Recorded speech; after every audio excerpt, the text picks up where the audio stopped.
Hello, my name is Professor Nada Sanders. I am an internationally recognized expert in forecasting and global supply chain management. I also hold the title of Distinguished Professor at the DeMoore McKim School of Business at Northeastern University. Now, I'm here with my colleague, John Wood, an attorney from NYU Law, with a background in philosophy, who advises corporate clients and intellectual property owners in the areas of ethics, sustainability, and risk management. Now, together, John and I are co-authors of the book, The Humachine, Humankind, Machines, and the Future of Enterprise. John, tell us a little bit about the title. The Humachine is an emerging form of corporation that combines the better qualities of humankind, like creativity, compassion, intuition, and judgment, with the better qualities of machines, like scalability, speed, artificial intelligence, and big data processing capabilities. It harnesses the strengths of humankind and the strengths of machines while leaving behind the vices of both. This new organizational form sheds the limitations and vices of humans and machines and maintains the virtues of both. We wrote this book because artificial intelligence is no longer a matter of science fiction. Business leaders need to adapt to this new evolutionary pressure, or they'll be left in the wayside. Companies that embrace the new form will survive, and those that don't will go the way of blockbuster videos. I look at this from the perspective of a corporate attorney, which is, how do we leverage the advantages of artificial intelligence while managing the risks posed thereby? Both private sector and government officials need to get really smart about a lot of AI risks, and I'm not seeing enough practical guidance for business leaders about how to approach AI, despite its popularity on shareholder calls. Furthermore, all levels of the organization need to know what's coming in order to prepare. That's because the implications of AI are staggering, awesome, and honestly a little terrifying. This book should be a wake-up call to business leaders to begin a process of adaptation to this new evolutionary pressure. AI is like a change in the competitive environment that will determine which business models succeed and which will fail. And it's happening as we sit here. It's not something that's 20 years off. It's happening now. Precisely. From the perspective of a business professor, I can see that the trends in technology are already impacting the next generation of new hires. I can also see that the models that we have taught in the past are quickly becoming obsolete. From my discussions with corporate executives, I can also see that most of them are just sitting around waiting to see what competitors are going to do and decide which technologies to adopt next. This wait-and-see approach is bound to fail. For this book, we set out to provide a much-needed guide for executives in terms of how to manage this tectonic shift. We also provide a guide to everyone in the workforce. Our research involved extensive interviews with C-suite executives and technology officers. It also provided extensive research on the front lines of artificial intelligence, data science, philosophy of mind, business strategy, and the law. We weave all these threads together in a clear and straightforward roadmap for how organizational leaders can begin to move towards superhuman enterprise management in order to harness really the power of AI and get the best out of their human resources. I'd say the biggest influences on our book is Gary Kasparov's deep thinking, where machine intelligence ends and human creativity begins, as well as Oxford University professor Nick Bostrom's book, Superintelligence, Paths, Dangers, and Strategies.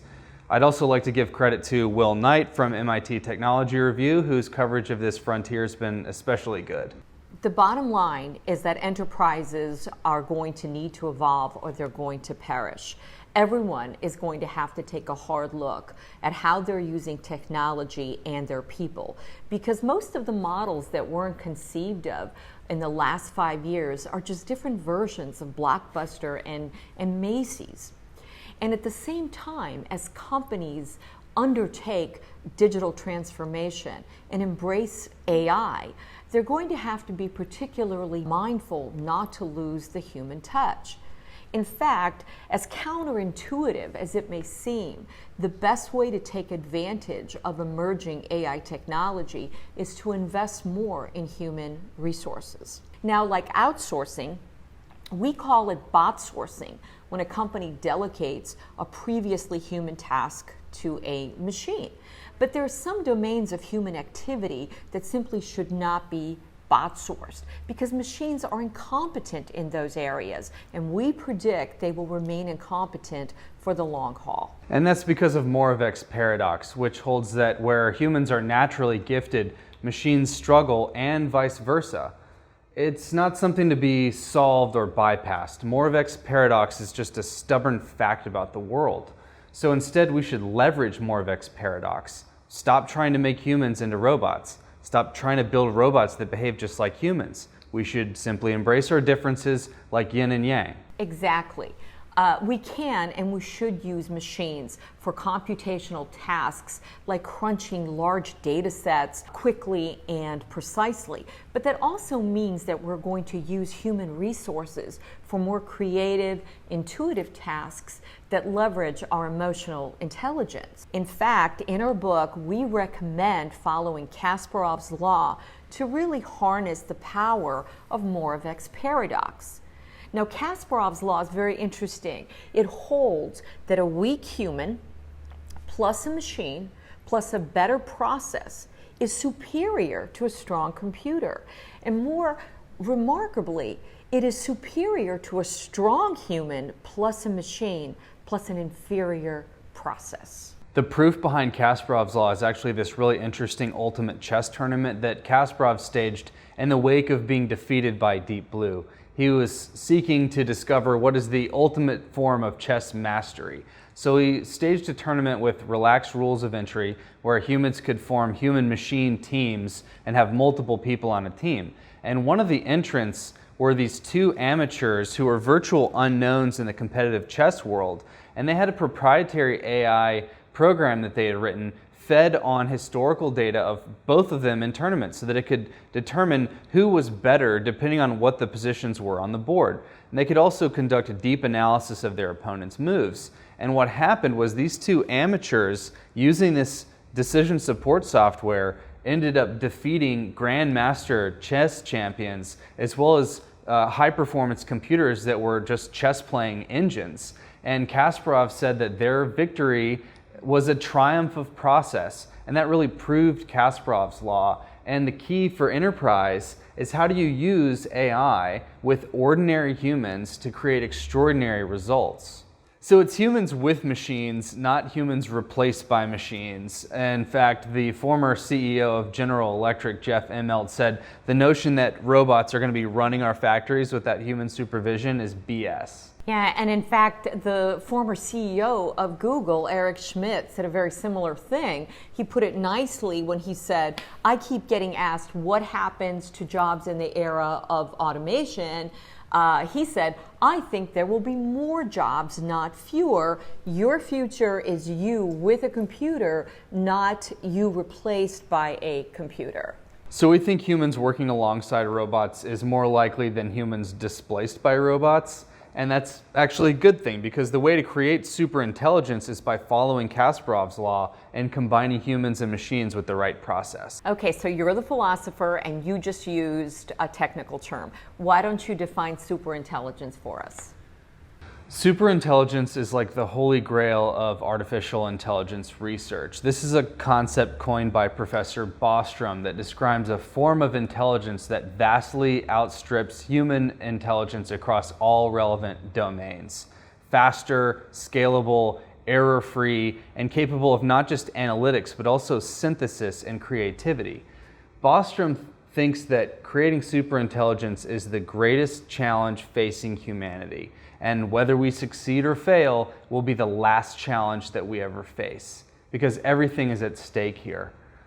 Bostrom also warns us that in the course of creating a superintelligence, we need to be wary of the control problem, which is where we create an AI so powerful that it could destroy us. And we take that risk seriously. Nonetheless, there are 4 different pathways to creating superintelligence.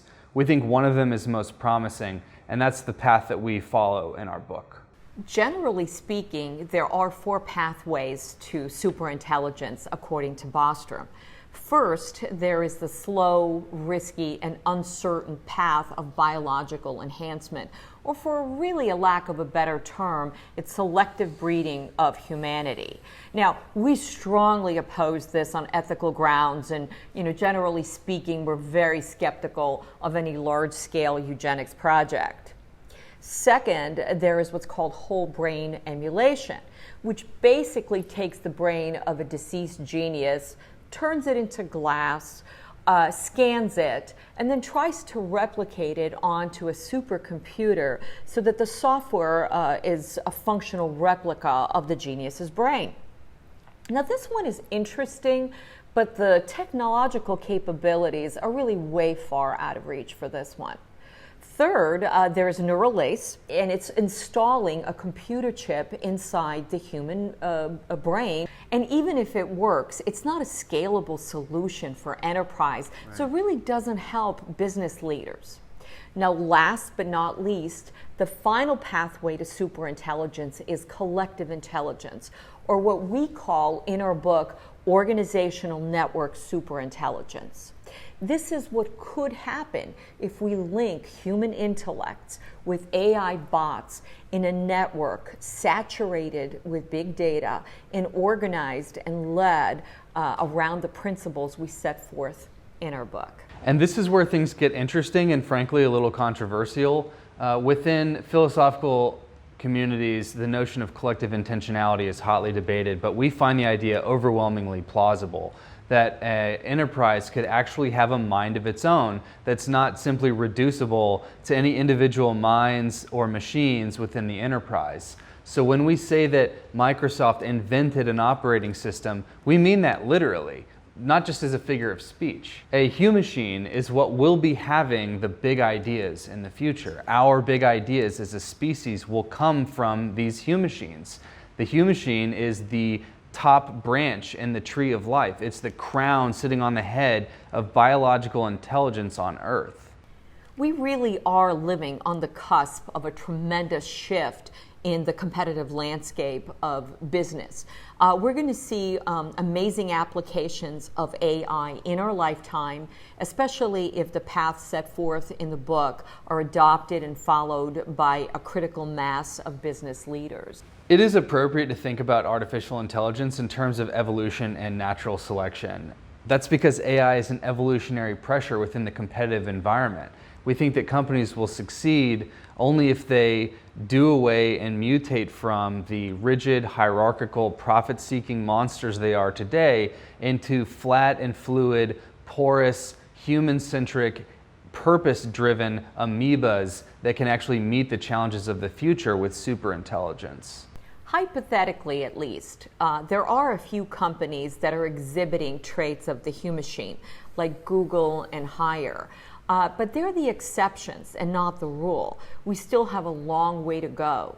And in the meantime, business schools, universities, companies are going to need to invest a lot in their human resources, in the reskilling and upskilling. We need to change the educational paradigms and change how we use technology. The key here is that AI is not a plug-and-play solution. It is a coworker. And that's probably the biggest irony about all of this. With so many new shiny objects coming out of Silicon Valley for leaders to potentially invest in, they need to focus on good old-fashioned human talent and cultivating uniquely human skills. Future business leaders should be learning ethics and how to apply them, and emotional intelligence and how to read a room, at least as much as they are calculus and programming languages. Exactly. That's one of the many surprising upshots from our research, and there really are many more in our book. We do hope that you've enjoyed this introduction to the Humachine from the authors. We're both available for guest lectures or keynotes. In the meantime, please look up thehumachinebook.com and look us up on LinkedIn and Twitter. Thank you for your time.